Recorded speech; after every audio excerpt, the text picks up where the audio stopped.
Hi, இன்றைக்கி என்ன recipe பார்த்தீங்கன்னா போலி தான் செய்ய போகிறோம். ஃபஸ்ட்டு கடலைப்பருப்பை குக்கரில் சேர்த்து உப்பு சேர்த்து வேக வச்சுக்கலாம். மிக்சியில் சேர்த்து பேஸ்ட் மாதிரி அரைச்சிக்கலாம். கடாயில் வெல்லம் சேர்த்து கரைச்சி வடிகட்டி எடுத்துக்கலாம். இது கூடவே ஏலக்காய் சேர்த்துக்கலாம். இப்போது அரைச்சி வச்ச கடலைப்பருப்பையும் வெல்லத்தையும் கடாயில் சேர்த்து கிண்டிக்கலாம். கட்டியாக ஆகிற வரைக்கும் கிண்டிக்கலாம். இது மாதிரி இருக்கணும்.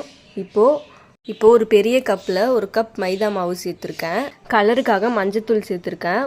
உப்பு சேர்த்து மாவை தண்ணி சேர்த்து பிசைஞ்சிக்கலாம். உருண்டை பண்ணி எண்ணெய் சேர்த்து 15 நிமிஷம் ஊற வச்சுக்கலாம். ஊற வச்ச மாவை வாழை இலையில் தட்டிக்கலாம். பூரணம் எடுத்து அது உள்ள வச்சு எண்ணெய் சேர்த்து தட்டிக்கலாம். இப்போது தோசைக்கல்லை சேர்த்து வேக வச்சுக்கலாம். அவ்வளோதான், சூப்பரான போலி ரெடி ஆகிடுச்சு. இது மாதிரி நீங்களும் செஞ்சு பாருங்கள்.